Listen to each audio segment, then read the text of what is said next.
Can everyone kind of hear my voice a little bit? All right. My name is Wallace Whitney. I'm a painter, and I also am a partner in a gallery called Canada, which is an artist-run space in New York City, not unlike 356 Mission Road here. And it's a big treat to bring this work out to California. My biggest fear, the roots of this show were a show that Canada put together with Bernard Ceysson Gallery in Paris in June 2014. And I was really afraid that the show would, dwindle and just become a myth. And it's really, really great that it's had the opportunity to go to another venue, and particularly a place like this, which has such a great artist-centric feeling to the whole spirit of the place. So that's basically the genesis of why we're here today, and it's really, really great to see so many people turning out to talk about this artwork and to talk about some of the ideas that these people presented in their artwork. For such like a light, ethereal show, there's a lot of people that worked really hard, and I just want to quickly kind of try and thank as many people as I can think of before the opportunity's gone. Few of them, about half of them are here, half of them aren't, but first I want to thank Bernard Ceysson, who without his 40-plus year commitment to these artists and this group, this work would never have made it to this country. And his dogged determination to keep the spirit of this kind of leftist painting alive has been really inspiring to me, and his spirit is in this room with me right now. I also want to thank François and Loïc, who are here today, who are the directors of the Bernard Ceysson Gallery. And I also want to thank Loïc Guerrier, who's works at Bernard Ceysson and did a lot of work in terms of getting all this amazing artwork out of basements all over the south of France. It was a really big job to get everything together. I want to also thank the people at Canada who really worked really hard, who aren't here today, especially Sadie Laska and Grace Brahimi, who worked really closely in putting this show together and put a lot of care into it, like beyond just a job, but really a love for the work. I want to thank, sorry, it's like an Oscar acceptance speech, my wife and my daughter, my wife Joplin and Garcia, who gave me the time to travel, which I think you have to do in order to really see what's going on and meet the artists and make sure the show fits the spirit of what was presented in these artists' work. Philip Martin and Mary Lee at Cherry Martin, who graciously lent 2 pieces of art for this show. Alex, Ethan, Wendy, and definitely Laura Owens, who put this amazing space together and made it a perfect vessel for this body of work. And also Oliver and Todd and Donata, who worked really hard to kind of put all the pieces together and made the show look really nice. Okay, I think that's it. Briefly, I want to just introduce all the panelists, and then I'm going to talk kind of off the cuff for a couple minutes just about like the background of this work and a little bit of like the kind of history and what the show, who the artists are and stuff. Starting to my left here, at the end of the table is Raphael Rubinstein, who's a New York City-based poet and art critic. He's also professor of critical studies at the University of Houston School of Art. He has a book that just recently came out called The Miraculous, which I encourage everyone to check out, published by Paper Monument. And he's actually currently in the middle of editing an anthology of the writings of the Support Surface artists, which have yet to be translated into English. So there's an English edition of compilation anthology of a lot of the very important writings that these artists produced and haven't been ever really presented in English. And that will be coming out in 2015, published by Song Cave Press. just to the right of Raphael is Amanda Ross-Ho, who's a Los Angeles-based artist. This has been amazing. Like, I get to meet someone who has, I've been a big fan of your work for a long time, and sometimes these things work out where you get to meet people by doing something. So this is like a great opportunity for me to meet you and talk to you a little bit. Amanda's work is well noted for maybe the use of found materials, finding some sort of linkages between painting and sculpture, and sort of the definitions in between of those two sort of forms, and also sort of modernism, classical high modernism, and sort of pop culture or lower culture, quote unquote low culture. She had some really notable exhibitions, including the 2008 Whitney Biennial, the 2012 exhibition at the Museum of Contemporary Art here in LA, and she's represented by Mitchell, Innes, and Nash in New York City.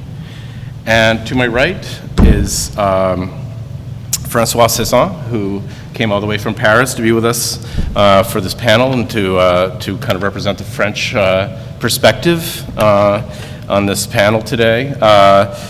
François is the son of Bernard, who, like I said before, is the primary curator, critic, organizer of the Support Surface, and so François has lots of great anecdotes about all the ups and downs of dealing with like an incredibly problematic group of artists and all of their sort of rivalries and arguments, and just a wealth of knowledge about this group and his father's generation in France. So that is our panel for today, and I just want to, before we pass it over to them and hear some of their thoughts, I just want to quickly, I'm going to have a sip of water.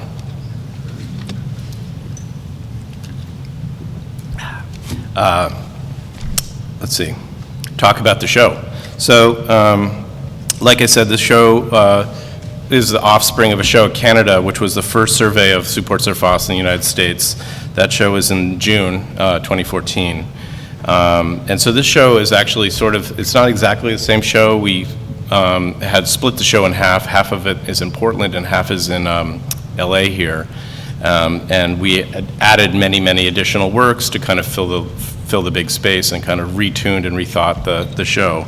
But the artists here that we're going to be talking about and are in the show are Louis Kahn, Patrick Seytour, Pierre Arnal, Claude Viala, Bernard Pagès, Daniel Dezuz, Noël Dola, Pierre Braglio, what's Pincemon's first name?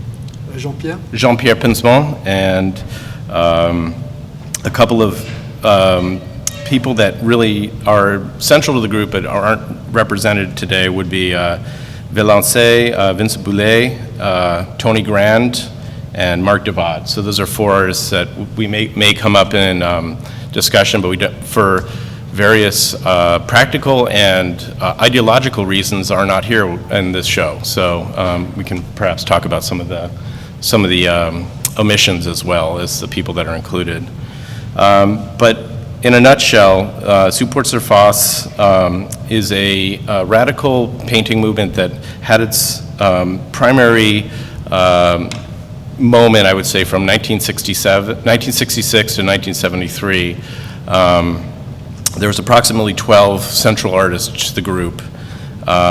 They were actually kind of importantly not located in Paris. They were more focused, their activities and their lives were more in the south of France, and particularly Nice, Nîmes, Marseille, Montpellier are kind of crucial cities for this group of artists. And we can talk somewhat about the geography and how that sort of influenced and was important to them.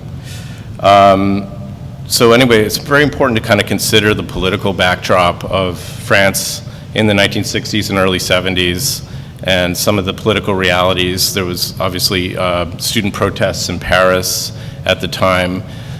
Quite a few of these artists were veterans of the war in Algeria, where France was sort of in a kind of almost guerrilla-style war in a former colony, and so particularly Claude Viola and your father, Bernard, came back from the war with a very different kind of mindset in terms of French society and what was going on culturally at that moment. So they were, it was a group of kind of outsider people who were quite disillusioned in some ways by the School of Paris painting, and were very interested in sort of taking art to a new place. And for them, that meant the United States. So there was a lot of interest in critics like Clement Greenberg, Michael Fried, some of the minimalist artists, such as Robert Morris, was very, very central.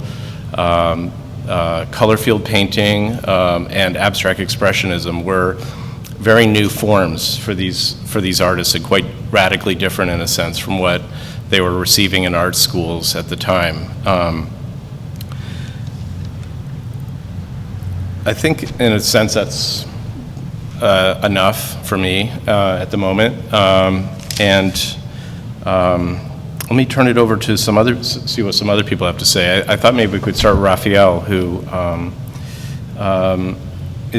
I found can be you're very great at like sort of maybe talking about some of the more theoretical kind of qualities of this group. And so the very simple question I have for you is, what makes Support Surface different? Why are we considering this differently, say, than Arte Povera or BMPT? Or what are some of the qualities inside the work that you find make this movement kind of unique? Thanks, Wallace. I think that one of the things that distinguishes Support Surface from contemporaneous movements in other countries, post-minimalism in the US, Arte Povera in Italy, is that they, unlike a lot of these other movements, they didn't reject painting. And as you can see from the show, that it's clearly involved with form and color. There's a strong dialogue with Matisse, who was very present in a way, partly because of the geography. I think that it's important to try, and difficult maybe to understand and reconstruct what the context was for this group of young French artists in the mid and late 60s. And one thing that was happening in France, I think, was there was a sort of anti-Americanism, resistance and suspicion of America, the United States, both in terms of politics and society, but also in aesthetics. And as you said, Wallace, there was an influence on Support Surface of Clement Greenberg's writings, of color field painting, and that is, for a French artist of their generation, was a somewhat radical and taboo approach. And I think that looking at a show like this, there are at least two ways to respond to the work, and one is to simply look at the work as an object. And I think one of the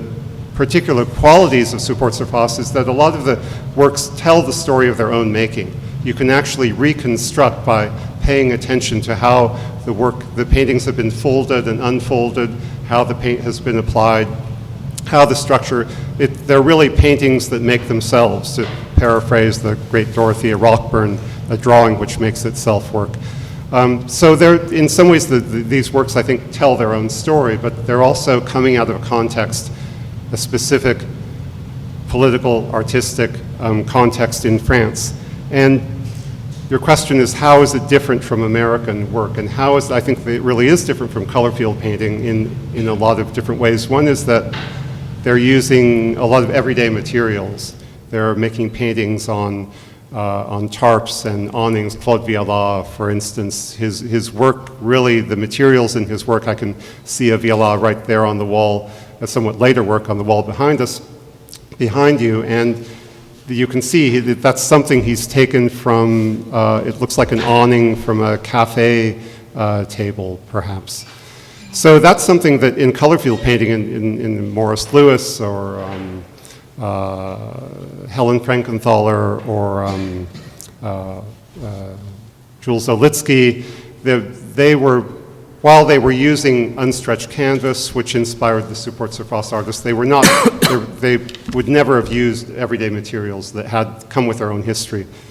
That's one difference. I think another difference, which you can see in the show, is this implied infinity of the work of Noël Dolat's tarlatan, these rolls of gauze that can actually be unrolled and presumably could go on forever. And a lot of that work in Support Surface is, they tried to make it as large as possible. And a lot of their early exhibitions were actually outside, held in the streets of small villages in the south of France. They would drape paintings on the sides of hillsides, and they wanted to, in a way, break with the kind of conventional painterly decisions and compositional methods that the School of Paris had represented, and even in some ways color field painting. So they took the modularity of minimalism. But what they didn't take, and the implied that, you know, the work could be a series that could go on without having a kind of relational composition. But what they didn't take from minimalism, which I think is also really evident in the shows, the industrialization, the hands-off approach of someone like Donald Judd. And so this work is very artisanal in some ways. And at the same time, they also wanted to reject the paintbrush. They wanted to, part of that comes from this, the idea of staining through color field painting, but they wanted to reject, they found many different ways of applying paint, and often they're trying to apply paint in a way where they can control what's going to happen, but they can't see it while it's happening. So for instance, Noël Dolat, making his paintings with rolled up gauze, he dips the roll into paint or applies the paint onto it, and it's only when the roll is actually unrolled that he sees what he's done. An important context, as well as the politics that Wallace mentioned, is the theory, the highly theoretical, highly politicized theory that was prevalent in France from the mid-60s on.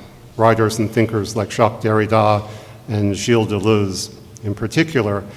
And consciously, Support Surface were trying to both literally and figuratively deconstruct painting. And we use that word deconstruction to deconstruct a lot, and it's kind of loosely used in many different contexts now. But when Support Surface artists were using it in the late 60s, they had been reading Derrida, and they really probably were the first people to use that term deconstruct. And they were aware of that they were literally taking the painting apart, the support and the surface. So you can see a work of like Daniel Desseuze, who's working with the stretcher bars. He's eliminated the surface and he's working with the support. Other artists eliminated the support and worked with the surface, but they are trying to be very analytic about this, and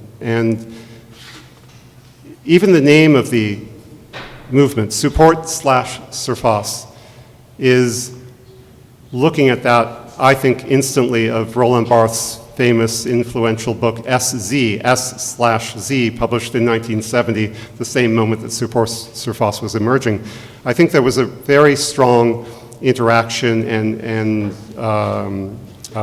explosion of theory and visual art then. What's happened, though, in terms of our knowledge of it is that while, as we know, French and continental theory became ubiquitous and influential in American art and all aspects of American advanced culture from the 1970s on, the French art, the artists who were responding to that work at the time, has been, until this year, mostly invisible for a lot of complex reasons that, which maybe we could talk about later. But I think that the idea of ideas from American art being translated into France and also mistranslated and misunderstood, and I was thinking that in some ways the model of what happens of color field painting going to France and what the Support Surface artists did with it is analogous to what happened when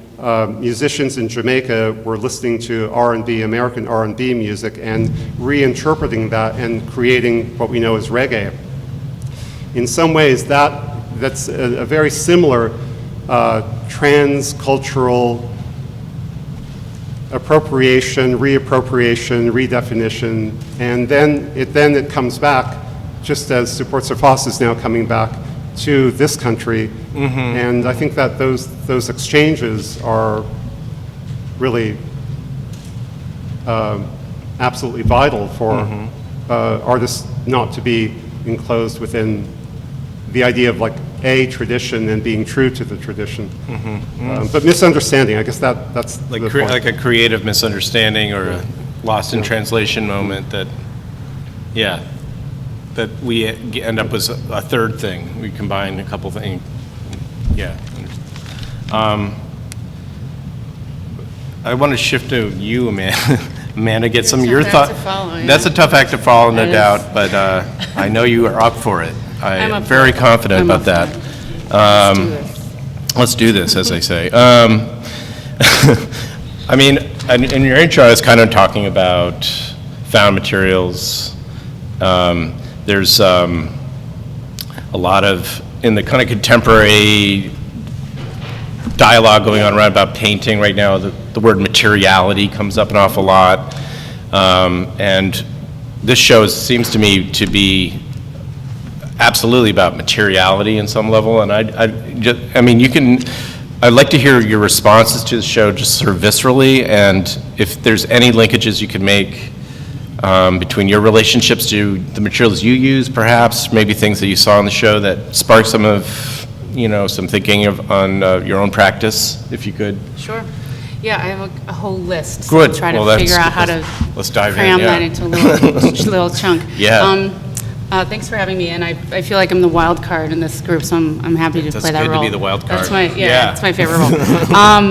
No, I think that there's a lot to say, and I think one of the main things is like in my own work, I have an interdisciplinary practice, and so the work is really it moves through so many mediums, but really what's at the foundation of it is the idea of interrogating form. And that's a consistent through all of the work, whether it's something that's actually manifesting as painting or sculpture or whatever it is. And I think that's clearly, present here as well, this idea of, as you said, deconstruction, but more so, like maybe more specific than that, almost like more anatomical, where, sort of the components of the anatomy of that structure are really taken apart to its kind of discrete parts. And that's something that's really consistent in the way that I move through things and kind of, try to be rigorous about form. And so the materials, become this way of enacting that as a gesture of this idea of not just deconstructing, but also destabilizing the sort of totality of a structure. And that's something that that I sort of perform regularly. And I think in a way, specifically with this work and with, the work that I make, that does have a direct relationship to painting. Like for me, painting's always been about a space of attention and not about a medium, although it has manifested as the medium itself. So that's like a distinction that's actually really important, because even when what you're looking at is technically a painting, it's really more about the space of attention that it commands and trying to occupy that space and kind of interrogate that space. So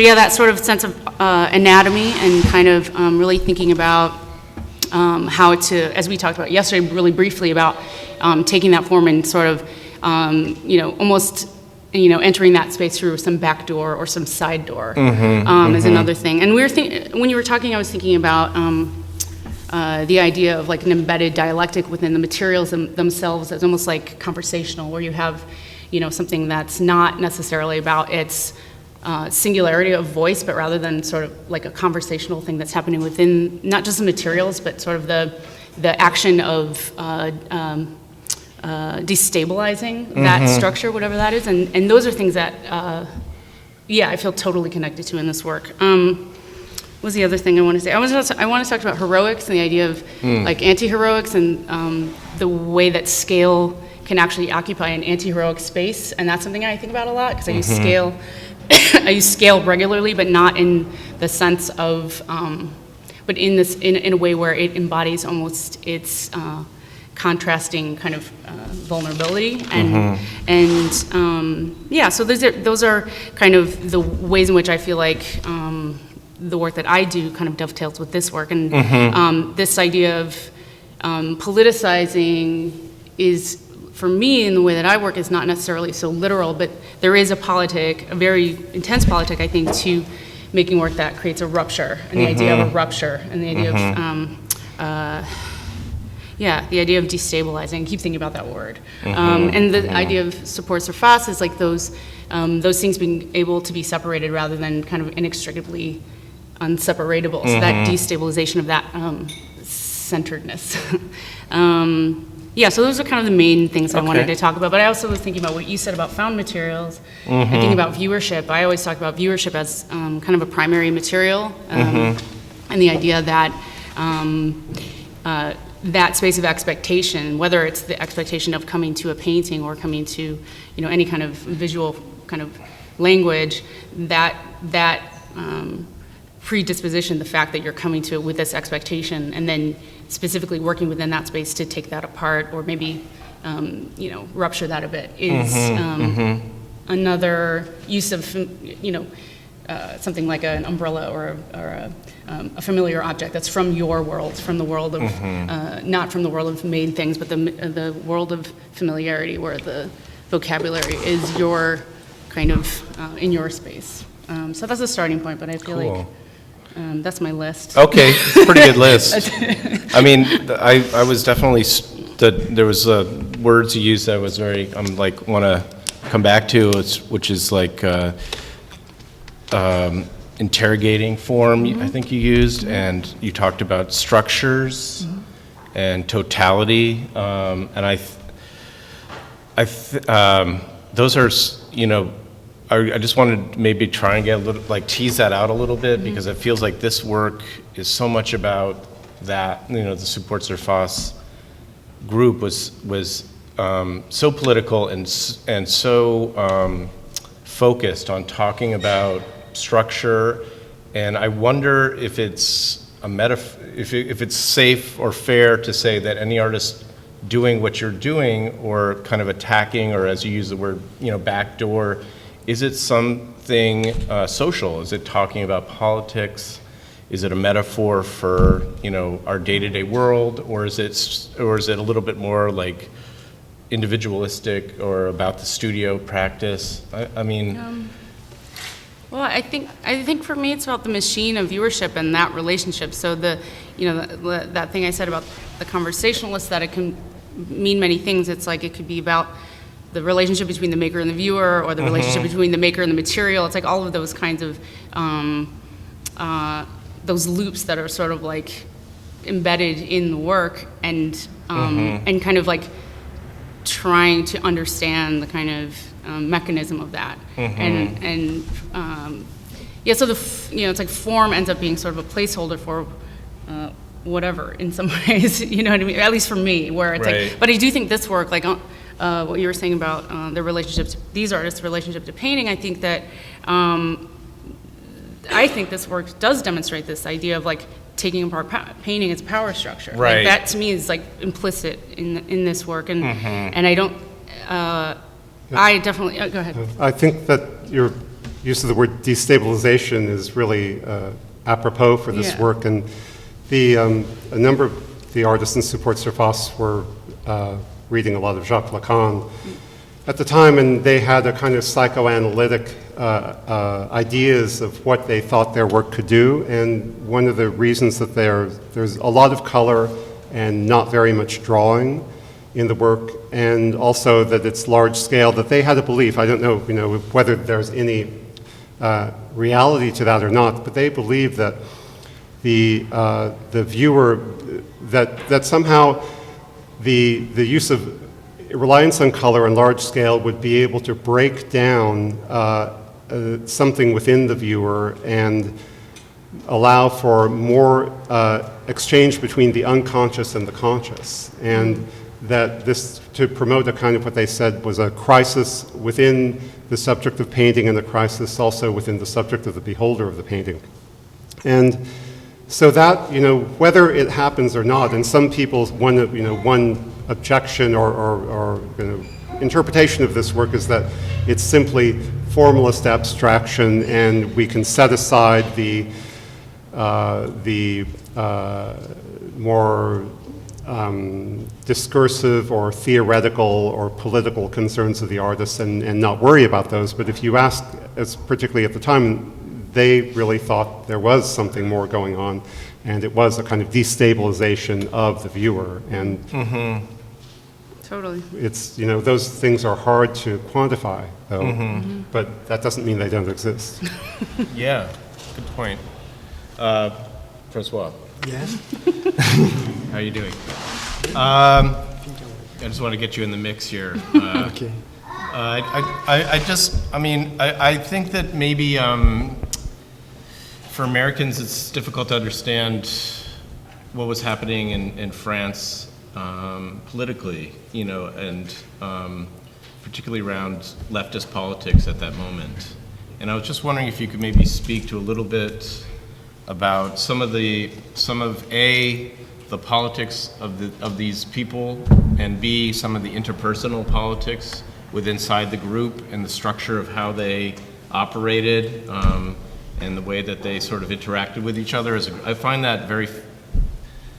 Do we have movements anymore in the art world? Is it really a thing? And I find it very curious that they really called themselves a group, and they came together, and they had a particular kind of agenda. And I just wondered if you could try and flesh that out for us a little bit here in Los Angeles. Yes, I will try. So that's good because it's not what I had prepared. So I will. Okay. So I'm catching you No, off but guard. yeah, as Raphael told, that's true. That this political, that theoretical has a lot of weight in the group, and in fact, it has never really been a group, a movement, as we can understand it now, because they were never at the same time. All of these artists, Support Surface is almost 15 artists, mainly from the south and of France and from Paris, but the name of the group came from one exhibition. It has been chosen, in fact, after that they have knew each other already. They start really to know each other and to work together in some exhibition around 66. And there is few exhibitions until, I guess, 69, 70. Before they actually called themselves Support Surface. So at the time, some manifests were gathering some of the artists into the group, but there has never been really one point where everybody was in.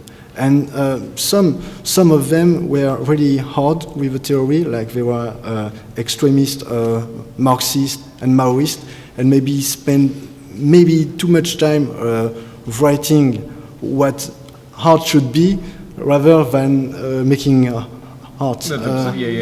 For example, if Viala has always looked as a leading figure of Support Surface, he's really maybe much more a truly painter than Devad or Kahn, whose painting were mainly the result of their theory, whereas Viala is maybe much more the result of his gesture and his ambition of painting. So what you were also asking is that even into the group there have been, I can't say the list right now, but there have been many exclusion and splitting. Each show of these artists was the occasion for some to create a polemic and to say, okay, this one has done a work that don't really fit into our theory, so we are going to exclude him. And some... It's like an excommunication or something. Yeah, exactly, yeah. And some, maybe, sometimes there were even my father or Daniel Templon, the gallerist that was showing them at the time, or Jean Fournier, often explain, but they are laughing at it now, but that while they were actually exhibiting in their gallery, they give a tract in front of the gallery saying that they were agents of the international capitalism and that art should not be sold in art gallery. So, but they were still, of course, accept. And they were showing their own work in a exactly. commercial art gallery? Yes. How did they explain that? That has Was it always a joke, been. what would you say? No, I mean, Raphael was about to speak about why it has been so complicated for Support Surface to be seen In the United States? Yeah, in the United States.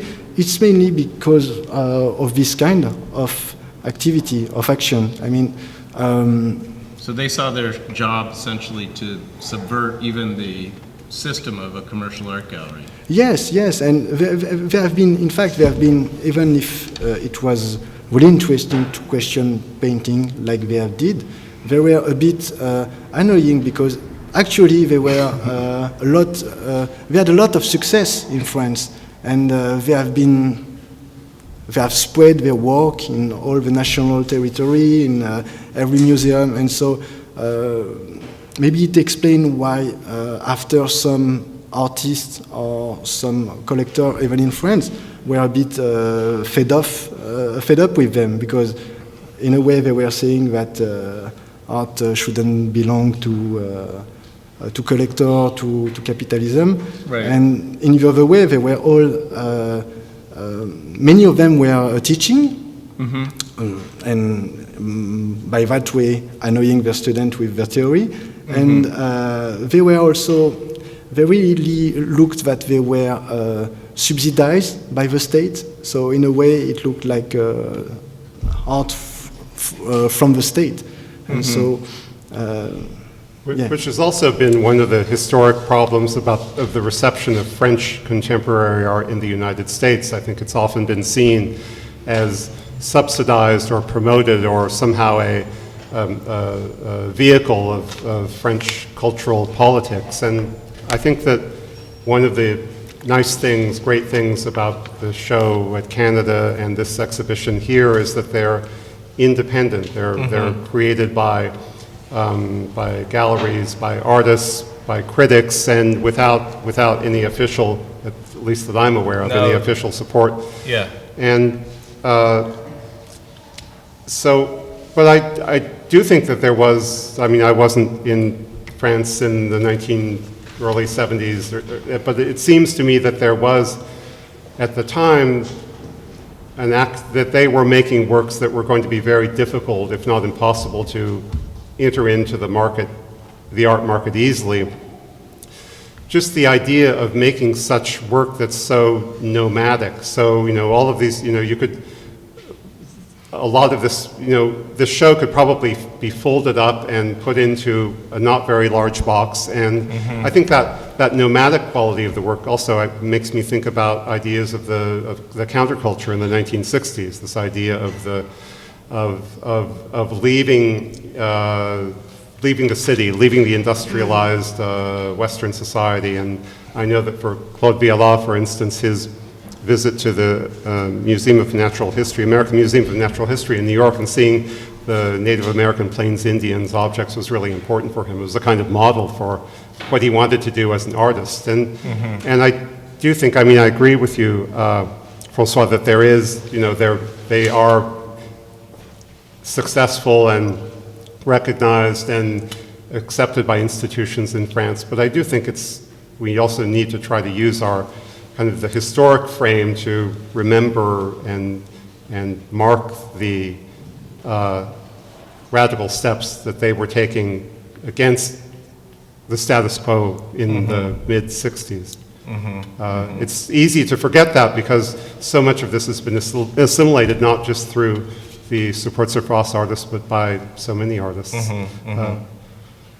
Yeah, I mean, I think that's really true, and I still marvel at the fact that French philosophy and writing that you were talking about earlier, Barthes and all these important writers are really well known, and somehow the art is not. And that phenomena, I think, is worth examining. And I do wonder why now there's like there's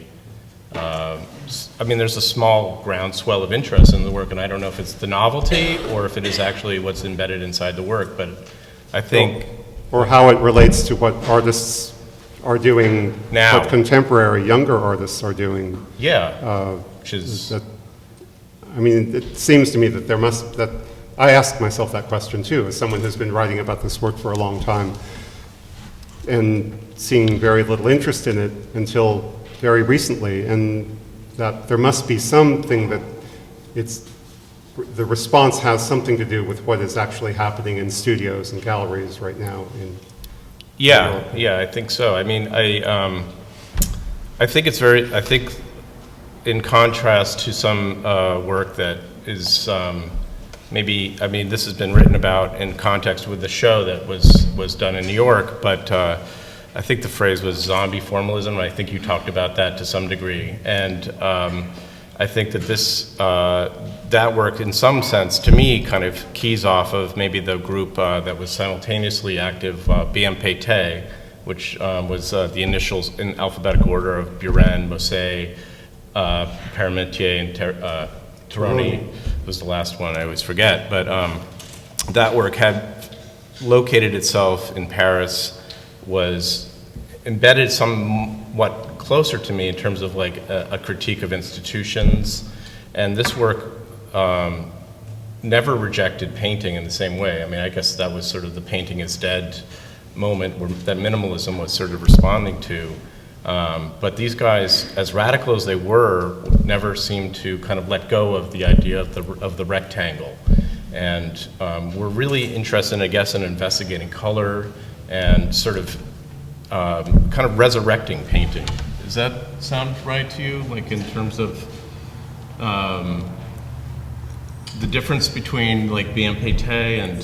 Yes, mainly at the time they actually all agree that around 65, 66, when they started to work, it was mainly against the proposition of BMPT, Buren, Moset, Parmentier, and Tironi, to paint the last painting. So they were in the same position. Of course, it was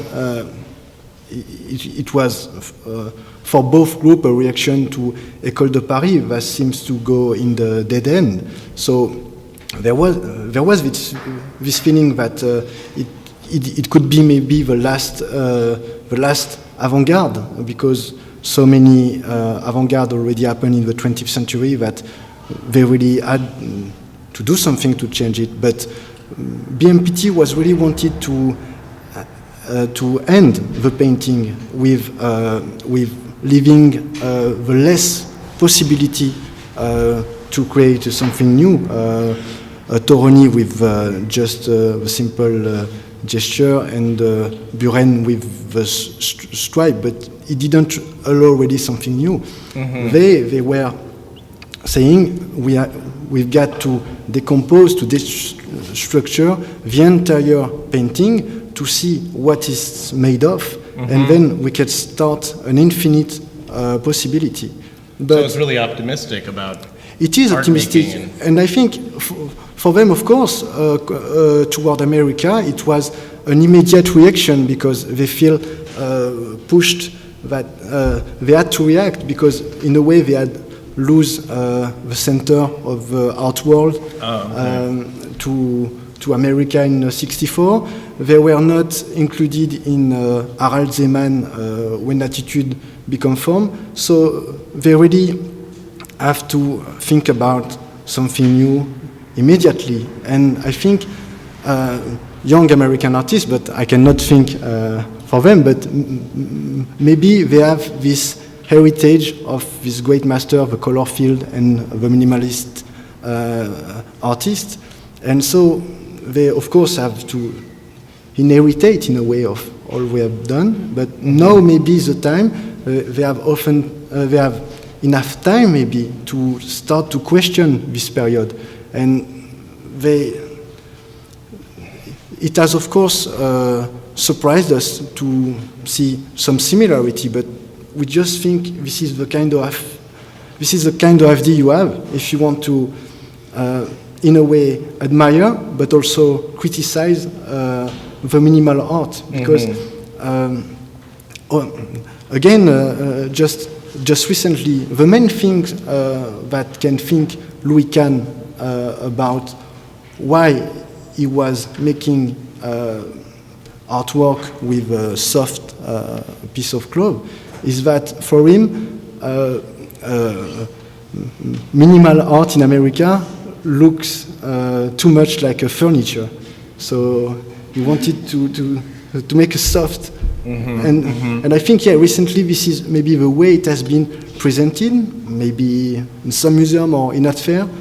Minimal art maybe has too much became kind of a furniture, and maybe that's why young artists has this envy to react like that. In a way, it's like almost like another way of saying like a closed system, whereas like I think the reason this is still relevant and the reason maybe people are returning is not only like the kind of intersection between contemporary practice, but also this idea that I think this work taps into, like you said, ideas of the infinite, which is like, you know, connecting these like immediate gestures with these really universal kind of large gestures, which I think creates something that is kind of an open system that can continue to be relevant over time, whereas something that's more about being a punctuation mark or the last painting or the end or these stopping points is like a different kind of production. And I think maybe that's why there's a return to it, because it's like now seeing it displaced into a different context and different time, it's still completely pertinent because it's talking about these big ideas that don't end and don't kind of have that kind of anchor to a time period. I mean, it has an anchor to a time period, but it can still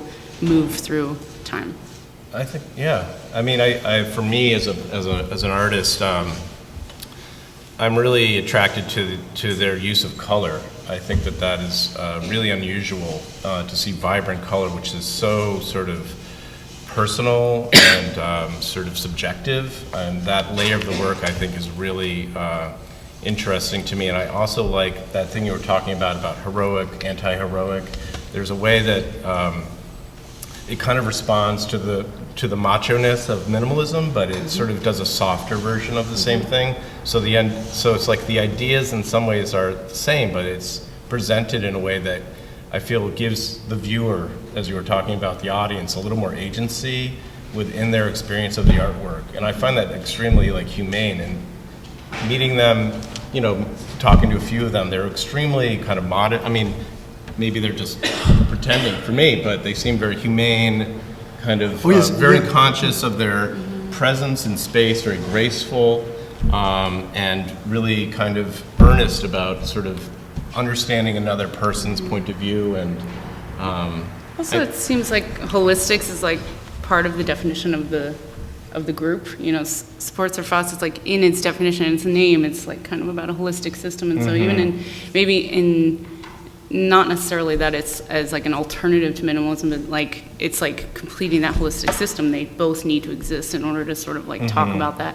totality again. You know, like that vulnerability, the softness, the kind of economy of means, the you know, like all of those things kind of need to kind of like exist side by side with that, like the macho and the heroic and all of that stuff, like not as an erasure, but like as a completion of that. Right. I think one of the cliches of art that they wanted to get beyond or get away from is subjectivity, and the subjectivity of the artist. And they had this idea that they could, through these various processes and through the analytic deconstruction of painting and through finding processes, using process, focusing on process, to remove the hand or somehow distance themselves from intention and decision making, to get past that limitations of subjectivity and all the baggage that comes along with believing in subjectivity as the sine qua non of art making. And that maybe it's also that the collectivity, the working together, working against each other. And there's something anonymous in a lot of the marks. I think Claude Viala, I mean, you instantly recognize Viala because he's been using that same form for, 40 or 50 years now.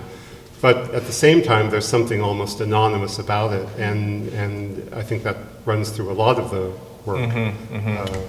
I think it's worth kind of maybe talking a little bit about their process, and I'll just focus on a couple of artists that this is like especially evident, but yeah, to use the example of Viola, that was a shape that he derived, and you can see it right behind you in that circular piece, that was from a sponge that he left in a bucket overnight in his studio, and he returned one morning to work again, and he saw that shape, and it was like definitely an aha moment where he felt like he found something that's sort of beyond language, it's beyond description, it's not a letter, it's not a human body, it's not a brush mark, it could be any of those things as well.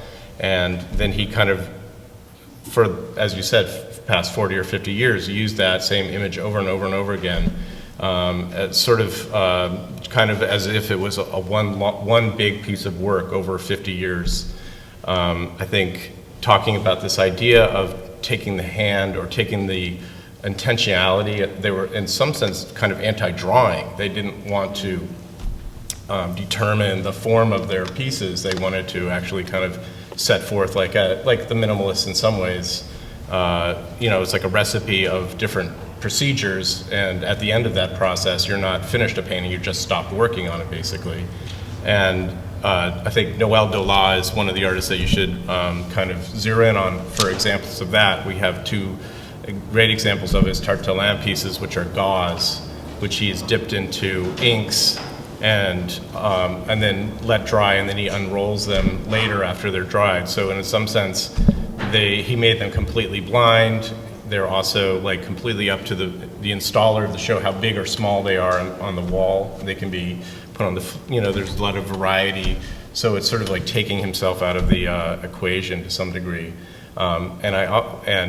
Maybe also Louis Kahn's stamped pieces where it's Louis Kahn, artist painter in French, over and over and over again, as in some sense like kind of a joke on the individuality of the artist or the specialness of the artist, to kind of poke fun at the idea of the artist doing the same thing over and over and over again. And then from my perspective as a painter, that this is what makes painting so one of the things that makes painting so interesting to me is that despite all of this sort of intention to kind of get away from some notions of what painting can have, color, light, space, atmosphere, the Dolat pieces end up with this wonderful atmospheric experience. So you're sort of looking at something that sort of feels very smoky or hazy or in the distance, and the same is true with the Louis Kahn piece I was talking about, with this stamp over and over again, and then suddenly you have this visual experience. And that to me is about their non-rejection of painting. The painting itself can come forward and sort of do what it does well in terms of having an experience in front of an object. And I think of the phrase like an object of knowledge, which was maybe in the air at that time, like an artwork is an object of knowledge. And anyway, that's sort of some random thoughts I've had. Yeah. Well, it's almost like about the sort of decentering of ego or something, and that's maybe another way of saying like the work is self-conscious. They're self-conscious of themselves rather than the author or something, like you're not necessarily the foregrounded thought is not sort of the maker per se. It's like the thing itself, and that kind of self-consciousness. I don't know, in some way. Well, that's a lot of stuff, and we could probably keep going for a while. I thought maybe we've been up here about 45 minutes or so, and I think we should look at the work maybe before the sun goes down, because it's really beautiful to see in the light. It really benefits from a light-filled room. But maybe before we stop, if there's something that maybe we forgot to talk about, or if there's a question perhaps in the audience that we might want to address a few questions quickly before we wrap up. Your hand went up first, so I'll get a microphone. Okay. So everyone can hear.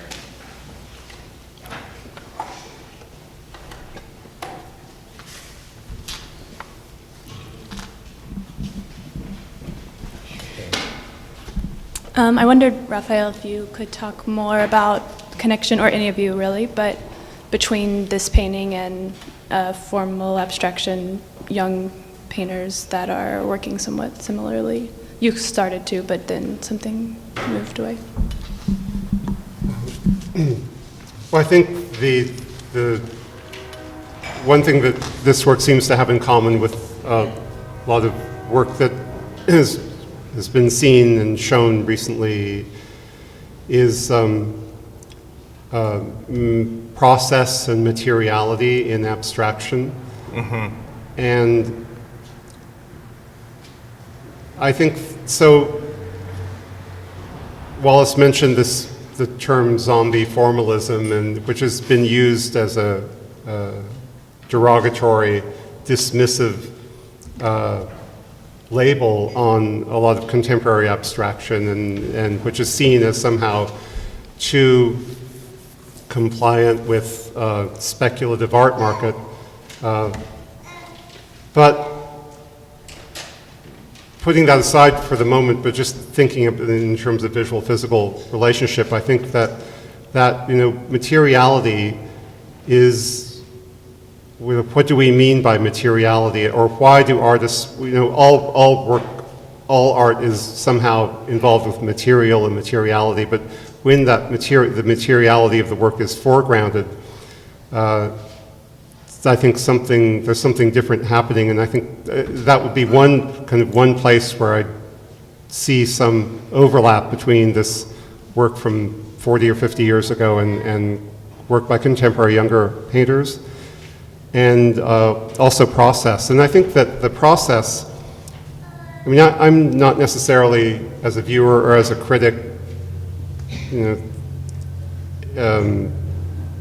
excited by or enthusiastic about a lot of the work that I've seen in galleries in recent years, at least in New York. But I do think that this ability or interest in exploring various processes and discovering that in fact there are many, many ways to make a painting, and that artists are in their studios experimenting and trying to say, yes, there still are, well into the second century of modern art, and that there still are options and ways to combine things. I think that that's, for me, some place where this work can somehow illuminate or reference or contextualize what's happening now. Mm-hmm. Yeah, and I do think that I think we have trouble getting politics into painting and into art in general. And how do you make art that does have a point of view politically, that sort of tries to express something in terms of like an artist's viewpoint about culture without being like didactic or heavy? And I find that a lot of these forms are very suggestive about possibility, as Raphael was kind of alluding to, about artists in their studios trying to find possibilities or options or new ways of doing things. I think that the forward-lookingness of a lot of the examples here give a sense of sort of possibility, and there's a lot of sort of metaphor for relief, escape. There's a lot of ladder shapes. There's a lot of kind of uplift and color, and I think that sort of I think that is in some ways it's built into the work, and I think that is about a certain type of freedom that I think that progressive artists have always kind of tried to squeeze into their practices somehow. So I just wanted to ask, to follow up on this, like if you would think or agree that like this work had an ability, because of the time it was made, to both like to hold the sort of paradox of both resistance of like saying no to painting and yes to painting at the same time, but now we're in a moment that it's like purely an aestheticization of the process. It's not, there is no ability to say no. Like, does anyone want to? that's well said. Yeah. Anyone want to say There yes? it is. Yeah. We didn't actually have to have the panel. We could have just said that. I mean, I think there's a certain amount of like also romance surrounding work like this that they were writing long, enthusiastic tracts about Chairman Mao and what was going, without really knowing very much about what was going on. There was a night, there was sort of a energy, and that was sort of that I think we don't have now. I think that we're well aware that maybe capitalism is here to stay. I don't go to my friends' studios and we don't say, well, maybe, capitalism will go away. I think these guys were actually convinced that there was maybe a possibility. I don't think that was like a real part of the dialogue here about the politics. So it was obviously of its time in a sense. And I think that the reality of like getting out of art school with like $200,000 of debt and no job, I think makes things very different for artists today. And the discussion around that phrase zombie formalism has a lot to, a lot of that is embedded in the critique of how art is disseminated now via commercial galleries and art fairs. And these guys were really maybe the last generation who was really willing to push the work into, out into the beach and leave it out on the streets for, and without any concern or any kind of thought about what, but at the same time there was amazing black and white photos of them standing around arguing and drawing and things, so they must have had some sense that this was like important, but.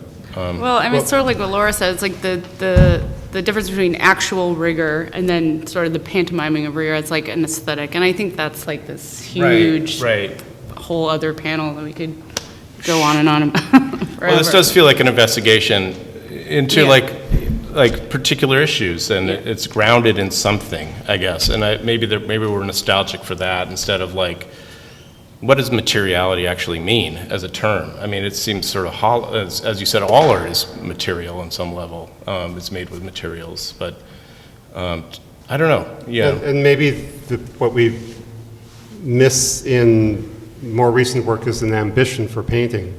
I mean, a social, cultural ambition that and maybe too much work seems to be setting its sights so low, and in order to just make something that's going to be a viable aesthetic object, a successful work, distinguish itself from other works by other artists. But that, I think here, this is a great example of, for better or for worse, of artists who had a much broader, higher cultural, social, artistic ambition for the medium they were working in. And I think that to me, it's the artists, whatever medium they're working in, who have that larger ambition that I feel I can respond to and engage with more happily. Yeah, we'll take maybe one more question, and do you have something you want to add? Or? Oh, you good? Okay.